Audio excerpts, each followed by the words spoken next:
Jane, we're gonna introduce you.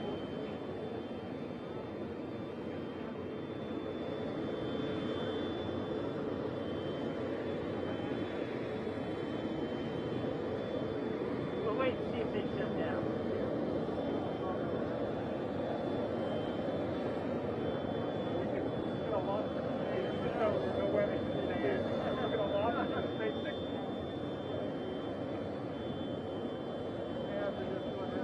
All right, are we ready?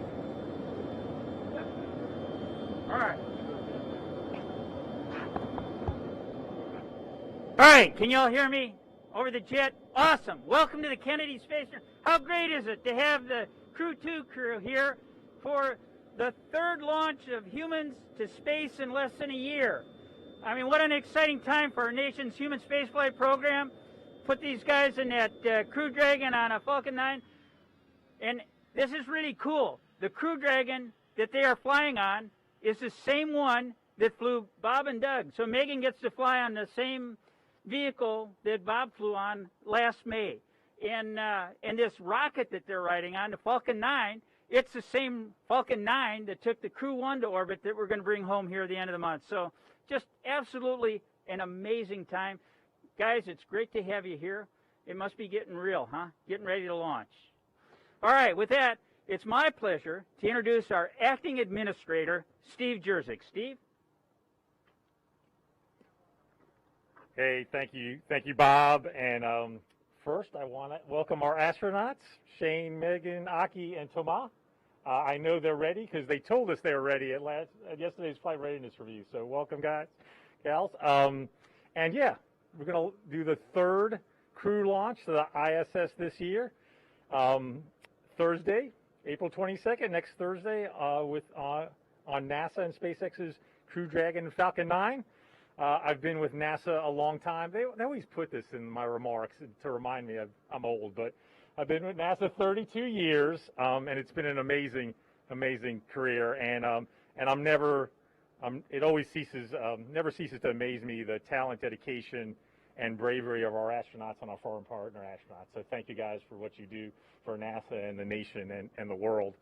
I want to thank Bob Cabana and his team at KSC for all the work they're doing on the ground to prepare for next week's launch. I also want to thank Mark Geyer and the team at Johnson Space Center and Jody Singer, the team at Marshall Space Flight Center, for their hard work in getting to flight certification for the Crew-2 launch. A lot of hard work.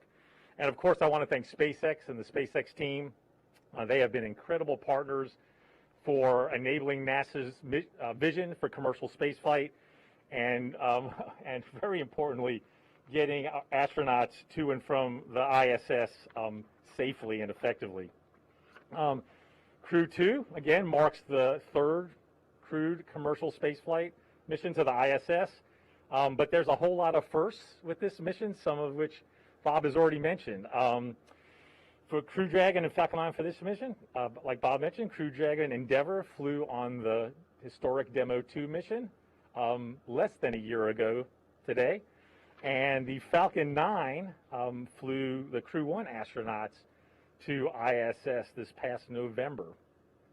So reuse is really important, and it was a challenge for the NASA SpaceX team to certify both the spacecraft and the launch vehicle for flight for this mission, but they were more than up to the challenge, and we had a very successful flight readiness review yesterday.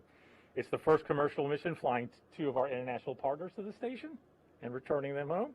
It's the first commercial crew handover on the ISS, and it's the first time two commercial crew spacecraft will be docked to the station. So just an incredibly exciting mission. And it's just a coincidence that the day of launch for Crew-2 is on Earth Day, and it reminds us of NASA's core mission to study the Earth and conduct Earth science research using remote sensing satellites. So this work is essential for the nation and the world in dealing with climate change. And we also collaborate internationally on just about all our science missions, including our Earth science missions. So it's not only an effort in the U.S. but across the globe. We use the unique vantage point of space to study the Earth from the oceans to the atmospheres and really try to study and model the Earth as a system and try to determine how the planet is evolving, including climate change. And then ISS plays a unique role because of the orbit that it's in. Most of our Earth orbiting satellites are down looking and are in an orbit over the poles, and we can image the Earth and oceans as the Earth rotates under the satellite. ISS is in an inclined orbit. So for some remote sensing instruments and observations, that ISS provides a unique platform to get those measurements and to do Earth science research. So it's becoming more and more a part of the ISS mission. And of course, commercial crews enabling NASA to have crew members on the International Space Station, not only to maintain and do those Earth observations, but also do the critical research and technology development for our commercial partners, and to enable our Artemis missions, our crewed missions to the moon, and eventually our human mission to Mars. So I'm proud today to be joined by representatives from JAXA and ESA, two agencies that have contributed to much of our exploration of space.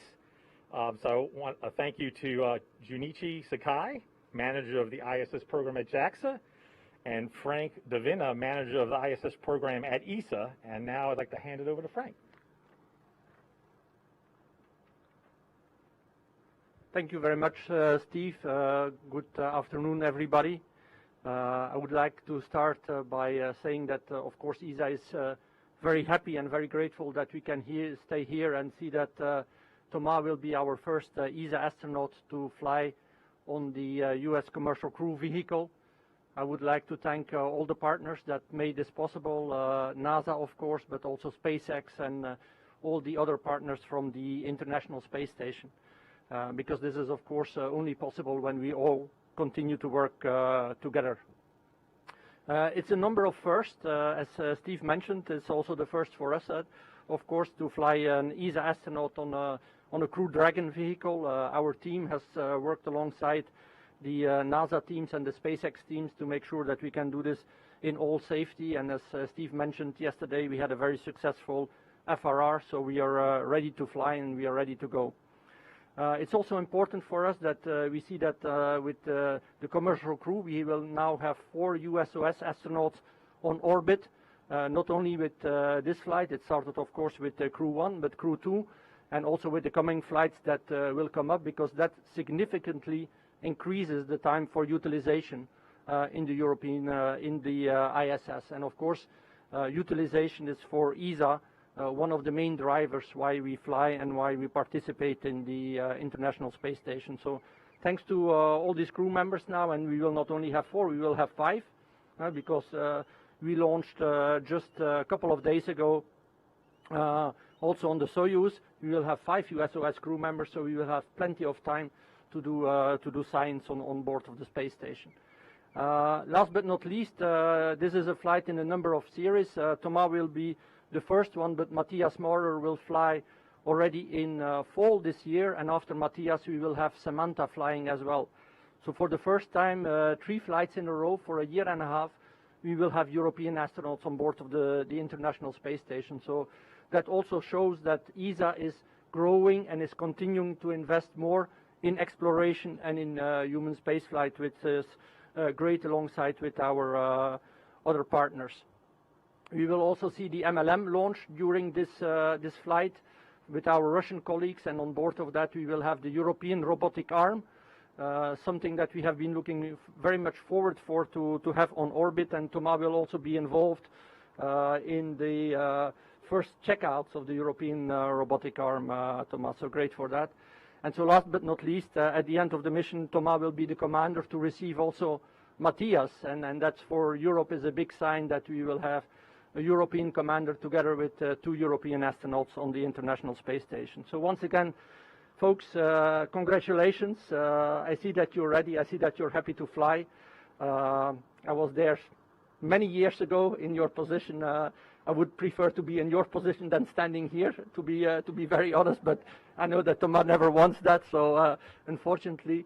So Godspeed, guys, and Megan, all the best, and see you on orbit. Thank you very much. And I would like to pass the word now to Mr. Sakai from the ISS Program Manager from JAXA.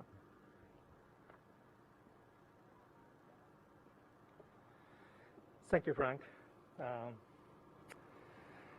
I've said this phrase many times since last year, but I'll repeat again. On behalf of JAXA, I would like to sincerely express our appreciation to NASA leadership, SpaceX, and all the colleagues who worked so hard for Crew-2 launch operations, launch preparations, and continuing ISS operation under such tough COVID-19 situations. It is a great honor for all the Japanese people, including me, the Japanese astronaut, board forefront commercial spacecraft of Crew Dragon twice in a row with international partners. I do believe that the close relationship and partnership between international partners, especially NASA, has brought this for the space cooperation for a long time. While the Tokyo Olympic and Paralympic is being held on the ground, maybe. Now, I believe Japanese astronaut Hoshide Akihiko Aki will lead Expedition 65 missions as a commander and succeed in the missions with Supreme NASA and ESA colleague astronaut. I'm looking forward to this coming launch, and we'll continue our preparation for the launch operations and on our own. So I pray you are safe launch and return, and see you 6 months later, guys. 頑張ってください. Thank you for your attention.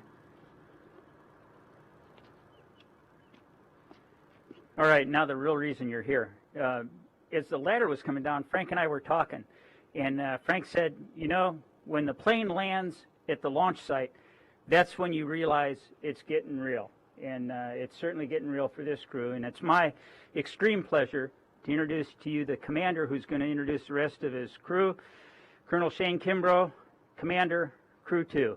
Shane? Thank you, Colonel Cabana, and good afternoon. It is awesome being at Kennedy Space Center, especially on launch week like Colonel Cabana was talking about. It's definitely getting real. Our crew is really well trained, extremely well trained from the NASA, the SpaceX, and the international partner teams. So we are really excited and ready to go.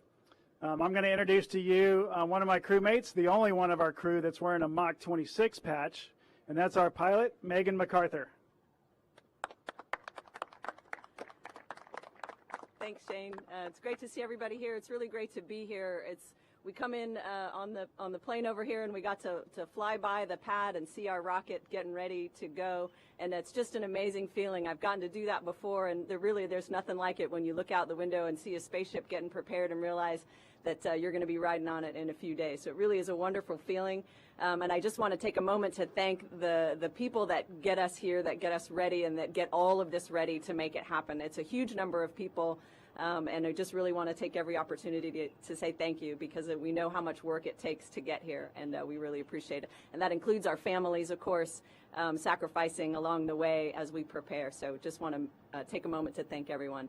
I also want to introduce our next crewmate, mission specialist for Crew Dragon and also mission commander for Increment 65, Aki Hoshide.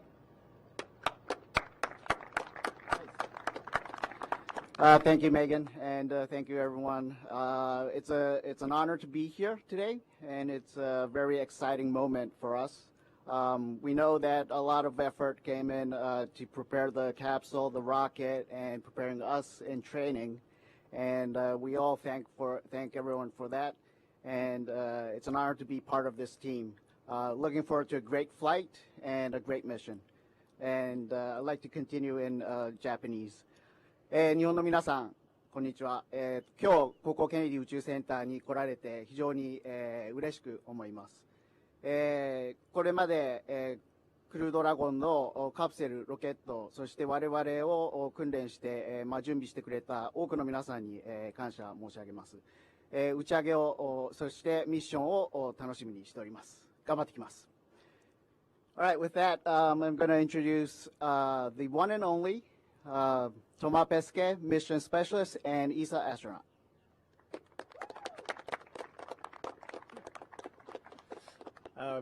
All right, so like it's been said before, every day there's a major milestone that's happening that's bringing us closer to flight, and it feels more real. But it doesn't just happen like this. It takes a lot of hard work, and NASA and the partners make it seem routine, but it's not. We know it's not. We know there's a lot of work that goes into it, so we'd like to thank all those people involved. We take them in our hearts, and we'll bring a bit of them together with us on the space station. I want to say a few words in French as well, if you allow me. Aujourd'hui, c'est le premier jour où nous arrivons ici à Cap Canaveral. On est prêt, l'équipage est prêt, côté véhicule, tout est prêt. Je voudrais prendre vraiment une minute pour remercier tous les gens, que ce soit ici à la NASA, ailleurs, chez nous, en Europe, partout dans tous les pays membres de l'Agence spatiale européenne, au Japon, en Russie, qui ont travaillé sur ce programme et c'est la somme de leur travail qui nous permet à nous d'aller dans l'espace, donc on les emmènera un peu avec nous. And because I'm speaking last, I don't get to introduce anybody, and I think that's unfair. So instead of introducing anybody, I'll ask you to notice Megan's shoes if you haven't done so yet, because they're pretty awesome, and there was talk of us all wearing the same shoes, but for some reason she was outvoted. But please enjoy the shoes.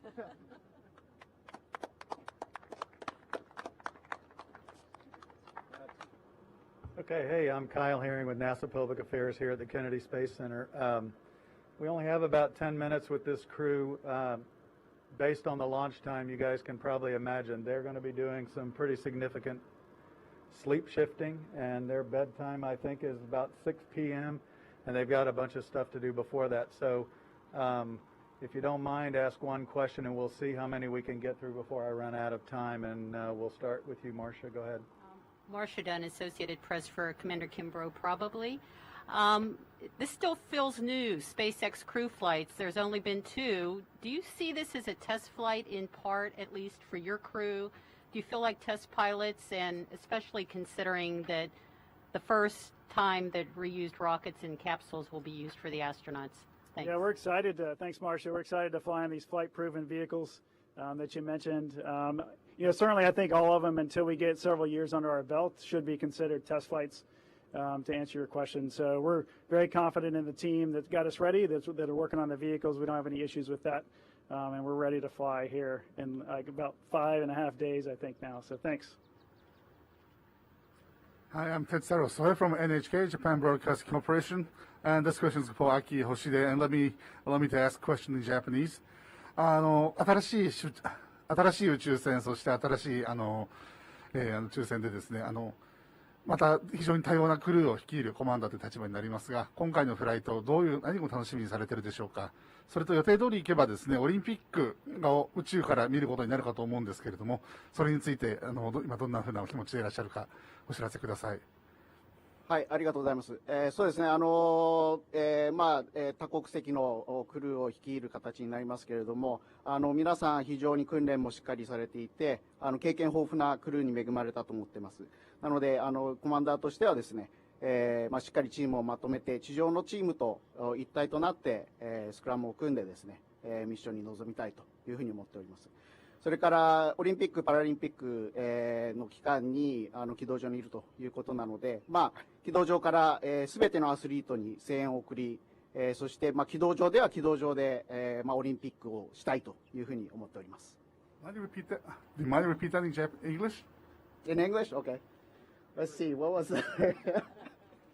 So I'm very fortunate to have very experienced crew members on board the space station when I'm the commander of the Increment 65.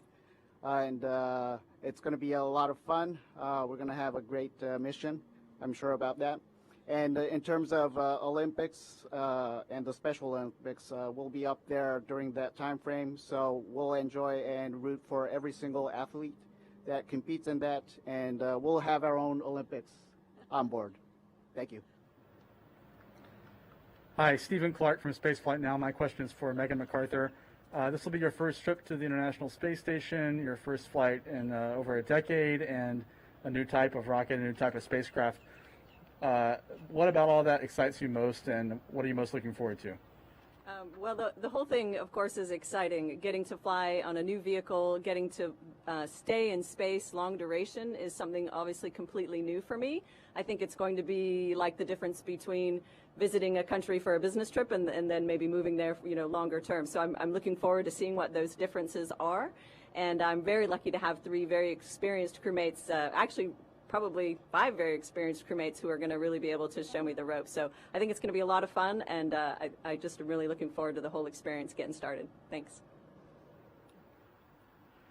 Matt Trezza, Fox 35 News Orlando. We have an international crew here right now. The planet is dealing with a global pandemic.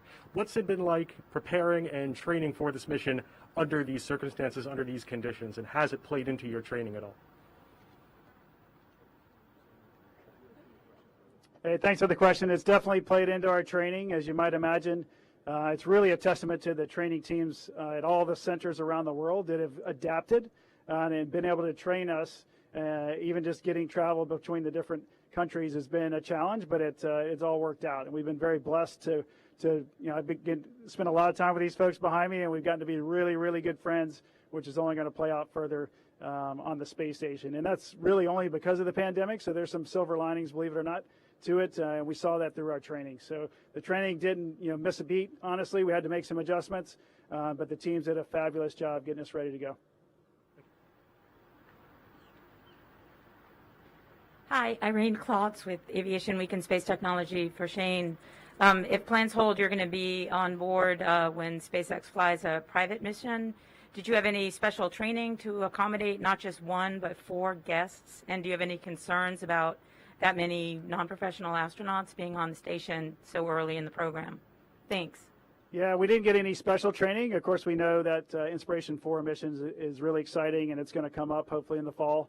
If we're lucky, we'll get a chance to see it, but if not, then Crew 3 will get the pleasure of seeing them on board. Hello, Loïc Delamornay. I'm a reporter from the French National TV. May I ask a question in French to Thomas for the European media? Thomas, est-ce que vous pourriez nous donner votre état d'esprit de partir de cet endroit historique, symbolique, Cap Kennedy? J'imagine qu'enfant, comme beaucoup d'entre nous, vous y avez rêvé, et puis de nous parler de cette nouvelle ère. Vous êtes le premier astronaute européen à partir dans un vaisseau privé. Qu'est-ce que ça représente, cette nouvelle ère, ce nouvel accès à l'espace privé pour tous les astronautes, et notamment les astronautes européens? Ouais, je pense d'abord que effectivement cet endroit c'est un petit peu magique. Pour moi, ça fait un peu plus de 10 ans que je suis astronaute, donc maintenant, même si je suis encore le plus jeune de l'ESA, mais ça va pas durer parce qu'on a une sélection qui arrive cette année, je suis quand même un vétéran, et pourtant je n'étais jamais vraiment venu ici, et du coup je découvre un peu tout, donc c'est quand même super enthousiasmant pour moi, après 10 ans de carrière, de recommencer un petit peu à zéro, et j'ai l'impression d'être comme un gamin et de découvrir toutes les installations et les gens qui ont fait vivre le programme de la navette spatiale, les programmes qui l'ont précédé, et puis qu'on continuait à maintenir la base pendant ces années où on n'avait plus de départ depuis ici. Je pense que c'est important d'avoir plusieurs moyens d'accès à la station spatiale, ça c'est certain. Pourquoi? Parce qu'on n'est jamais à l'abri d'un problème technique, c'est difficile d'envoyer des gens dans l'espace, on arrive à faire marcher ça quasiment tous les jours, mais c'est quand même un petit miracle.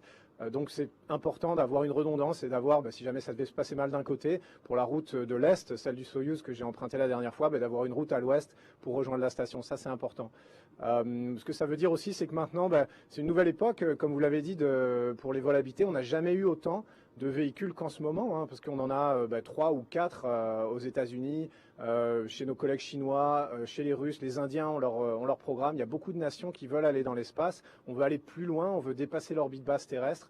Donc, moi, je pense que c'est l'âge d'or des vols habités qu'on vit en ce moment. Les gens ne se rendent pas compte. On regarde beaucoup en arrière pour les années 60 et les missions vers la Lune. Mais dans quelques années, on aura fait quelque chose d'encore plus ambitieux. Dans la position où je me trouve, moi, c'est évidemment super enthousiasmant, mais j'espère que ça l'est aussi pour tout le monde, parce que cette aventure, on n'essaie pas de la vivre égoïstement, mais on essaie vraiment de la partager, et notamment parce que ce qu'on fait dans l'espace, on espère, on pense que ça sert à tous. Donc voilà, moi, je vous engage à suivre ça, et en tout cas, on va faire de notre mieux pour le partager. Thomas, is there a short English translation to that? Very short English is I'm excited to be here at KSC because I haven't been here before. I've been an astronaut for more than 10 years, so kind of a veteran, and yet I'm discovering everything here. This is all new to me, the place and the people who've made the space shuttle program go. So I'm very honored to be in that position. And the rest of the question was about a new era of human spaceflight with private-public partnership. And I think we're living in the golden age of human spaceflight. There's never been that many ways to go into space. Looks like every country has a project or a spacecraft that's capable of flying, or will as well for the public, because we're doing this for them. We're hoping that what we're achieving in space benefits to everyone, so follow the journey. And hi, I'm Melanie Cowan from the European Space Agency. A question for Thomas. After following in the footsteps of Gagarin for your first launch, could you give us your thoughts about looking out the window, seeing your vehicle getting prepared, knowing that you're going to be following in the footsteps of the Apollo astronauts? And if you could say a few words about the work you're doing on board the International Space Station that will enable the next generation of ESA astronauts to go forward to the moon and beyond. Thanks, Melanie. It's good to see you here. That's a lot of footsteps to follow in, but we're doing our best. Like I said, there's a lot of history here. There was a lot of history in Baikonur. There's a lot of tradition, but we're actually really lucky because now with SpaceX, with what SpaceX is doing with NASA and Crew Dragon, we get to come up with our own new traditions, which is pretty awesome. So we're honored. We're really doing our best. And what we'll be doing on board, actually on board the space station, is 232 experiments, I think, for increment 65, which is unbelievable. It feels like every week we're just topping the record of science that we've done before. There's 40 coming from ESA, 12 run by CNES directly. And I think that's what all this research that we're constantly feeding on the to the space station is what enables us to keep going as a research agency for ESA. So we have all those goals for the mission. There's operational goals, research goals, very packed schedule. We'll try to do our best and then hand over at least the European part to Matthias Maurer, my colleague from Germany, at the end of the mission, and then he will himself, if everything goes according to plan, hand it over to Samantha. And we, like Frank said, we plan to be a reliable partner for the years to come and for what's coming after ISS, and that's the Artemis program. So we're trying to lay the foundations for this, and it starts from doing a good job on board the ISS. Okay, that's all the time we have for questions. We are going to set up for a photo op before these folks get out of here, but I do want to let you know the mission is, obviously you've heard, is scheduled for next Thursday morning, early, 6:11 and 46 seconds. Don't be late for that launch. It's an instantaneous launch window, so we don't have a lengthy launch window, so don't be late for that. I'm going to let us end our program and turn it back over to the Acting Administrator, Steve Jerzyk. Hey, thank you. Just a couple of things in closing. First, Kate Rubins and her Russian colleagues are returning to Earth tonight, undocked tonight and returning on their Soyuz. So I wanted to recognize that. Before we launch, we have an undock and landing. Also, later today, we have an important announcement relative to the Human Landing System, HLS. So we'll be doing a press teleconference at 4 o'clock today, so hopefully you can join us for that. And then with that, glad to see you here. We are ready. I know you're ready. So go Dragon, go Falcon 9, go Crew-2. Thank you, everybody.